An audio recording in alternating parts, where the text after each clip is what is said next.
Good morning, Dr. Clendenning. How are you? Good, the Michael Labersi. How the heck are you, man?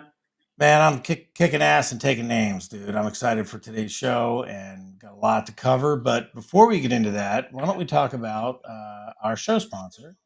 We're going to Yeah, go totally, with man. Cyberbacker. Yep, your time is priceless. Let Cyberbacker handle the rest. Check the QR code for some great discount offers on executive assistants, and that way you guys can do what we do. Awesome. And then let's look at Opus Clips. Opus Clip, multiply your reach without multiplying your workload. Opus Clips it. It is an awesome tool. Really loving it right now. If you're watching our short form stuff, that's where a lot of this is coming from.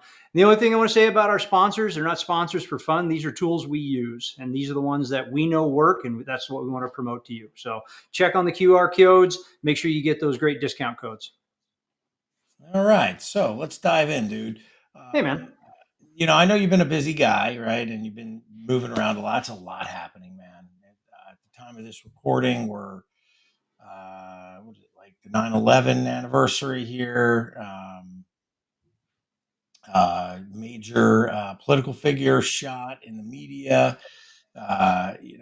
Just all that's all over the place. Mm-hmm. You know, we'll get to that in a minute, but what I want to dive in with, right? And I've been again on my old surge, right? The old info recycled, right? All the way back in history on leadership. All the way back in history on leadership is probably the 60s, right? I mean, you go all the way back to Alexander the Great, who was what, taught by Socrates, right? And Aristotle, and then he went out and ruled the world, right? So, Malcolm Gladwell, right? Malcolm Gladwell. Mm-hmm. And you got all the way back there, right? There's all these kind of euphemisms, but I want to touch on leadership as action. And in some cases, especially as of the last calendar week, leadership as action really took to another level when a guy died for it. And somebody who's a little too good at what they do, the opposition frustration is whoever's opposing him. I'm not talking on a political level. Whoever the hell is opposing our boy Charlie, the world lost a good arguer, a good leader in his own right. And don't mistake this broadcast for being a political play, because you could take politics and you could shove it if you don't like what I'm saying. What I'm talking about is a person who was articulate, a person who had articulate counterpoints. And I don't care whether you believe him or not. You can't argue the fact that the guy did not have articulate counterpoints. And on whatever side of the aisle you fall on, how passionate are you about your cause that you stand up and put your life at risk for your cause? Yeah. That's embodiment of leadership as action. That's the embodiment of action right there.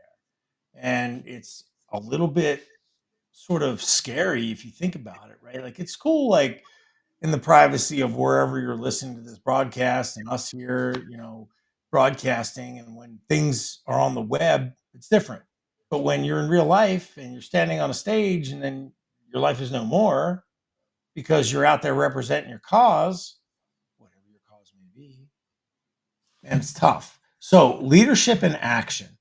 Um, I know I'm kind of running on here, but at the same time, I've always struggled with owning my own influence. I've always struggled with being a leader. Always kind of, and maybe it was childhood trauma. I don't know, but I always struggle with looking a little stupid, sounding a little wrong, not being Oh, able you to mean you're influence human? Is that what you're everyone. saying? Was that? You mean you're human? Is that what you're saying? Yeah. And I just, you can't please everybody, right? And Yeah. you can't influence everybody. Obviously, you can influence people negatively without trying. I mean, listen, that happened to Charlie, so uh, it's uh, it's a shame. But how far are you willing to go to rise up? How far are you willing to go to push through against all odds, still lead, and still influence. And now, when I say, leadership is action, and what do you hear about it? What do you take? What do you think? Well, there's a lot going on, and you're right. There's a lot going on in my universe too. And of course, we had, today being 9/11, there's always that remembrance piece, and I'm sure you do too. I remember exactly where I was when it happened.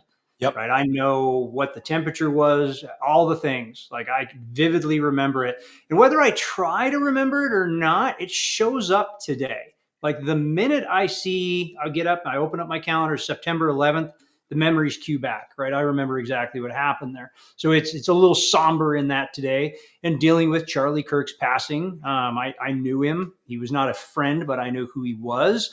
I had an opportunity to speak with him. Super, super cool guy. And to your point, his articulate. And I look back at whether you agree with what he's saying or not. One of the things I loved about him was his ability to be an orator. Much like, I'm going to use Barack Obama is another one. Whether you agreed with his politics or not, that man was beautiful from stage. The party did a great job. Don't care what party side you're on. They did an amazing job of picking a figurehead to represent them because he was excellent from stage at engaging his audience and leading them and getting buy-in on what they were doing. And that's a little bit of artistry in what he did. So when we talk about leadership and action, we talked about this last week or a couple of weeks ago. We talked about strengthening your argument instead of getting louder. And that is where I think both of these men, I'm going to continue to use them as the example, and you and I do the same thing. It's not about, if you ever watched any of Charlie's stuff, whether you followed him or not, and you're still going to be able to see it. It's not that it's just getting removed from space.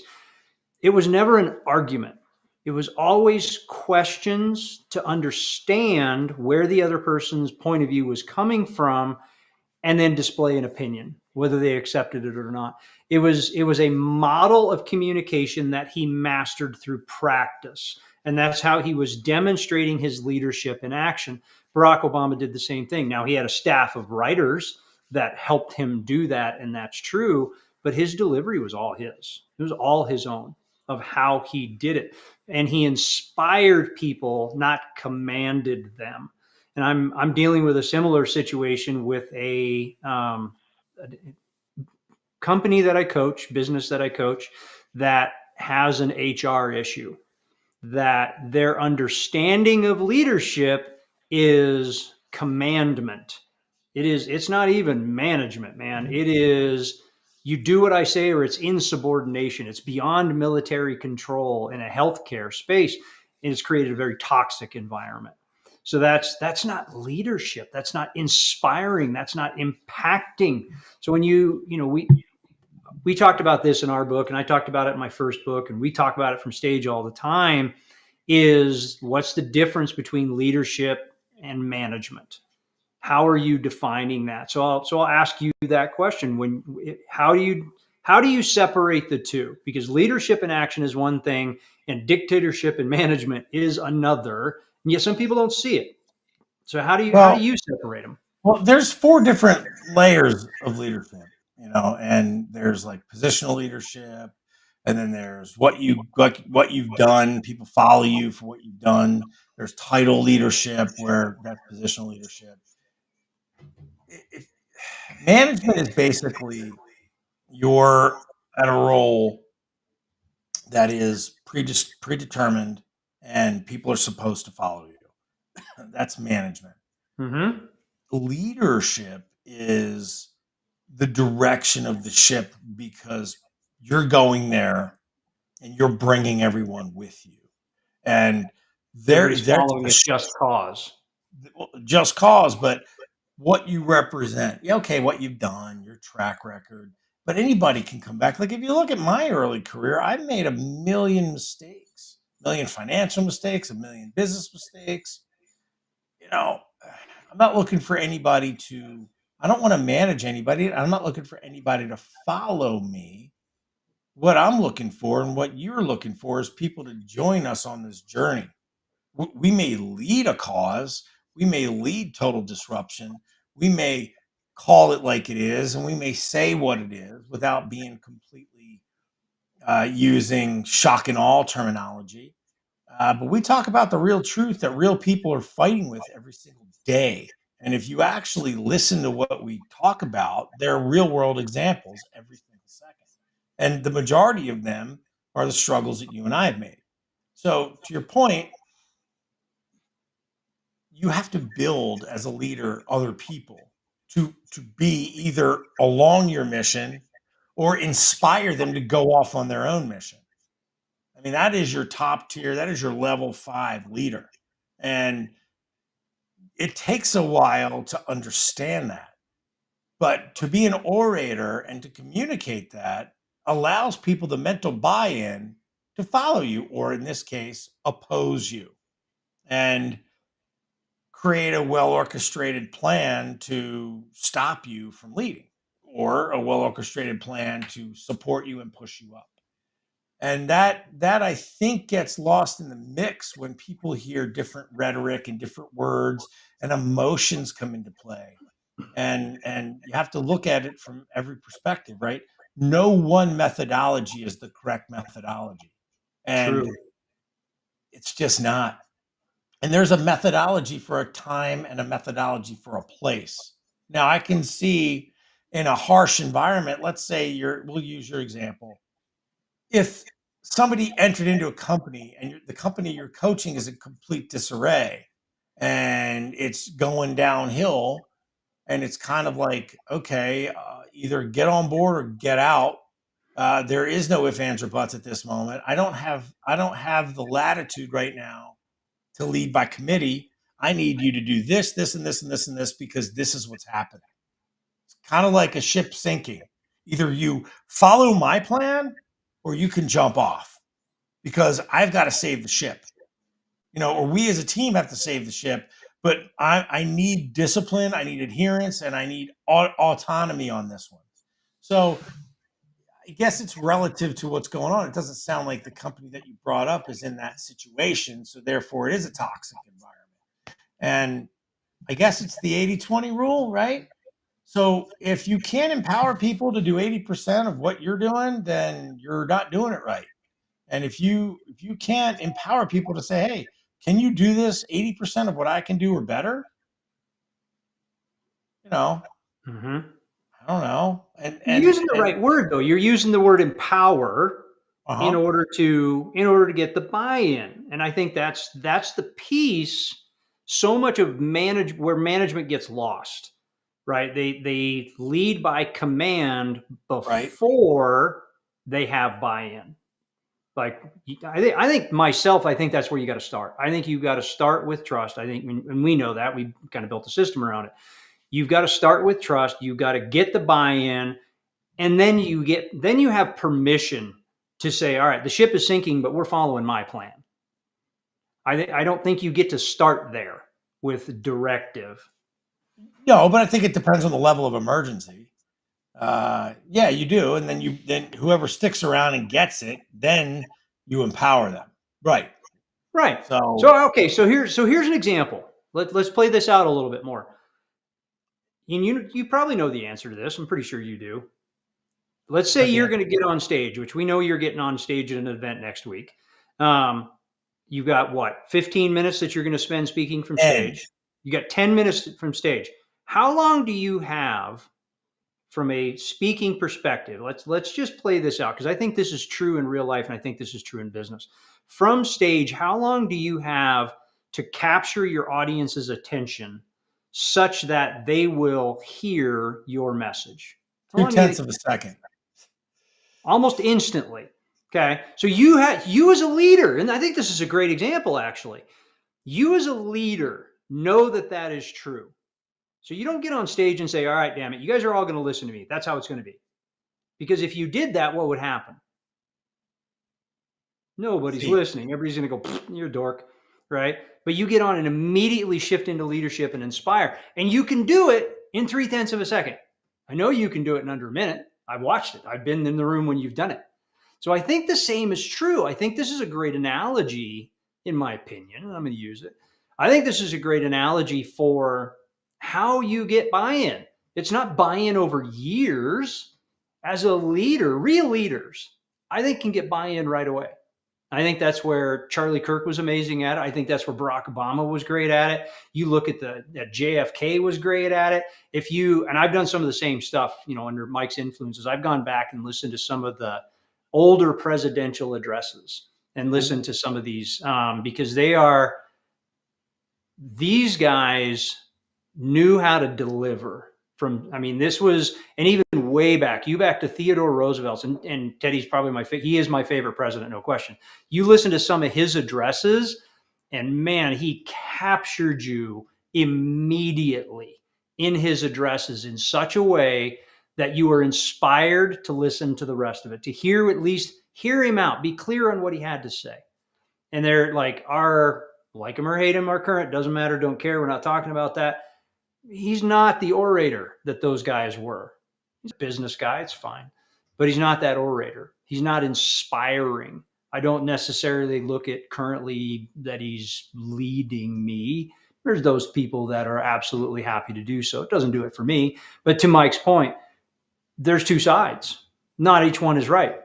And the reality is I'm willing to accept what is right now in that, okay, well, we all voted. That's who's in there right now. Okay. By democratic, how the policies work, politics, whatever. We're getting down that road again. Yeah, I'm going to follow it, but I'm not going to get on the extreme side of it. Like I personally, and here's the official political opinion. Can't wait to get the comments on this.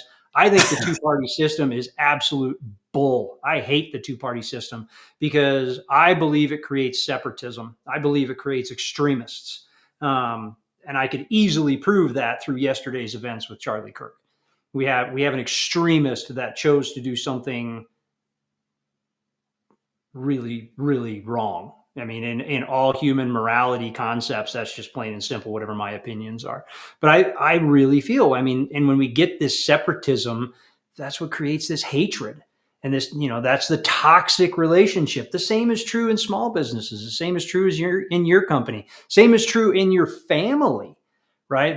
If we allow somebody's opinion, if we just don't accept it and say, hey, I appreciate your opinion, I appreciate your point of view, I hear you. You don't have to say anymore. You just move on. So I'm getting a little sideways on that because I'm pretty passionate about it today, about what's going on, because I normally, historically, with the notable exception of recording, September is a social media sabbatical month for me. This is a month I don't play in social media. We do all our pre-recorded stuff. I have my assistant, my cyberbacker, is taking everything we're doing. All the social media posts are going out. She's handling that. I'm not on there. But I got a phone call yesterday that, hey, you need to know Charlie Kirk was shot today. And I got on social media and I engaged. And as a result, I'm pretty hot and bothered about it today. So, look at what your influences are in that space. But I went down a way long different rabbit hole aside from the leadership. But I think back to the point of you speaking, your ability to capture and get buy-in right away. So that's a thing. Where'd you learn it? Where did you come upon that such that that's what you've got to do when you show up in order to be perceived as that leader on stage? Speaking a lot and losing people's attention. Experience. Not getting the impact, experience, realizing, when you're in a conversation in a social setting and you're getting ready to go down a rabbit hole, and then you realize, I'm in a social setting. I just need a minute here because nobody really cares about the depth. That's kind of what you have to think about. I'm sure everyone listening to this has been in that situation where they were at a party talking to somebody and somebody's staring at them and they start to get past that 2 minutes of nonstop speaking. And then all of a sudden, somebody else interrupts by accident and grabs that other person's attention and they never come back to your story. It's, you see that happen a million times and it's like, okay, now I know. I just stick and move. If somebody keeps asking, then keep talking. And that's the same thing with public speaking. That's the same thing with leadership.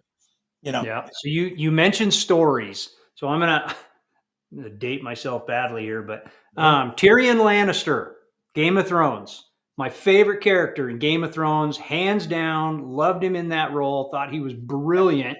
Personally, I felt he was the main character. For me, that's why I watched the whole thing. We get all the way to the last episode where we're getting ready to name Bran king. And Tyrion has a speech that talks about exactly that. This was not planned. This just came into my head, by the way, guys. So he has a little speech at the very end where he asks the question to everybody, what makes a leader? What makes a king? What makes a ruler? What makes people follow you? He says, it is a title. Is it your right to rule? No, it's stories. Story, and who's got a better story? And marches down that road. So Mike just said stories. So that's and I coach the same thing to my executives when they're getting on stage from executive presence, when they're giving a state of the company, is what's the story that you can tell that engages your audience, that humanizes you, that also gets the buy-in. And it's the same rule, right? 80-20 rule is absolutely relevant in this. You're never going to capture 80% of a room right away. It is not going to happen. You're probably going to capture 20 if you're good. And I think that's totally fair. But that's your first follower piece. Once you've got 20% of the people that are following you, then they each get 20% of the people to follow them. Eventually, you're going to be at 80% are willing to follow you as a leader because you need those people to do it. Does that mathing for you? That math is mathing for me, man. Nice. So while we're on this, we got 2 more people to talk about here. Yep, Big View, your script, your voice, your brand. Big View makes it shine. We use this as teleprompter work for all of our video shorts. Again, hit the QR code for some great discounts on Big View. Kajabi, from idea to income, Kajabi makes it possible. This is our all-in-one platform where you find the guild, you find the inner circle, you can find all of our podcasts, our blog posts, our website, all the stuff and all the things exist within Kajabi. Hit the QR code, get some great discounts on that. And we appreciate them. Yep, and we love Kajabi. So as we march down this road, and I do want to address self-leadership. And I do want to address, I got a friend of mine who's out there, brother, you know who you are. Little bit of a backstep. Like life took a little strange turn, not from a health perspective, but just from a life perspective. And how do you lead yourself out of when you put yourself behind the 8 ball? And nobody does it alone. Yet the same thing applies when you need to lead yourself and you're looking at your deficiencies and you have to look at what you're good at and you have to have the perspective. You have to influence yourself. You have to be your own counterpoint, but you have to believe in a forward moving process.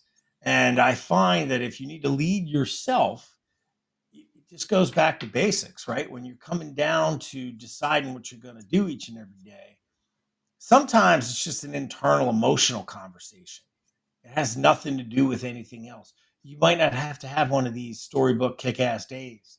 You just need to put yourself in a spot where you get to your next step and you influence yourself. You say, okay, out of everything I need to do, out of every character trait I need to overhaul, because I'm in such a shit spot for my life, what is it that I need to keep climbing towards? And am I following a series of mental maze walls that I've put up? Or am I looking at the wide open ocean and I'm trying to get across to the other side? Mm-hmm. And I kind of feel like a lot of people out there, especially in today's environment, put up these mental mazes right now and they find themselves like reacting to each and every block, right? Like, so put my hand in front of the camera, boom. Oh, now I'm moving over here. Now I'm moving over there, right? That's not the way to do it. The way to do it is I've got a wide open ocean. I'm at the beach and I've got to get to the other side. I've got to get to land on the other side. Now, wherever, may not be 100% accurate. You might get over there and realize, oh, I went all this way and now I've got to go 200 miles north or 200 miles south, but the wide open ocean, each and everything that you come across is not necessarily a roadblock. Each thing is not always a lesson either. It's just an experience. You have to motivate yourself in your own attention span within the first 3/10 of a second before you go down a rabbit hole. Now, when it comes to self leadership, what do you think about that? What is the doctor version of what's going on here? So there's something you said was absolutely true, all of that, and I'm going to come back around to it. So the first one is there's a lie we tell ourselves. I got myself into this mess. I'm the only one that can get me out. That is a bang jacked crap lie, period. Like that's it, right? Sure, you got you there, sort of, but I will bet you had some mentors and role models that helped you get the wrong way. You were hanging out with the wrong people, you were talking, having the wrong advice. You need to move them to the side. They're not your mentors and role models. When we get to that place of, crap, what am I going to do to get out of this? You got to pick up the phone. You got to pick up the phone and you have got to call those people, those mentors and role models that inspire you, that can help lead you, that for no other reason, for the betterment of you and their sheer care in you, are going to say, yeah, man, this is what I'd do in that situation. Or you got to read the book like Mike's doing. Mike's reaching back. He's got mentors and role models. They're not necessarily alive anymore, that he can reach back and go, what did they do when they hit that wall? What did they do? What inspired them? Self-leadership isn't about, I know what to do. Self-leadership is saying, I don't know what to do. I need help. That, in my opinion, is the self-leadership piece, is understanding somebody else did it and they're doing it better. I need to talk to them to see how I can move back up. So I use, in my first book, we did Rings of Impact, which is the 5 areas of your life and 5 people in each of those areas. So think about whatever you're tanking in, whatever the thing is, let's call it physical fitness for the hell of it, right? Who are the 5 people I'm spending the most time with? Are they 5 couch riders that are playing fantasy football, that are scarfing pizza? Then I'm going to be the 6th. Or are they the 5 marathon runners that are out there burning through shoes? If I hang out with them, I'm going to be the 6th. Better go buy new shoes because you're running a marathon. Think about who you're hanging out with and how they're inspiring you. And if you're hanging out with the wrong people, man, you gotta walk away. That's the self leadership, and that, I'll tell you right now, it sounds simple. It's not easy. Amen to that. Great words, Dr. Clendenning. I appreciate you, man. As always, your point of view is nonstop. Well, we're out of time. We thank you for tuning in to Total Disruption. Find us on the social channels. We're on every one of them. Like, subscribe, DM us over there. We are here for you. Total Disruption is always here as a voice of the absolute truth to what's going on. Until next time, for Dr. Clendenning, I'm Mike Libersi. Now it's your turn to disrupt. There we go. Editing. We're going to need it.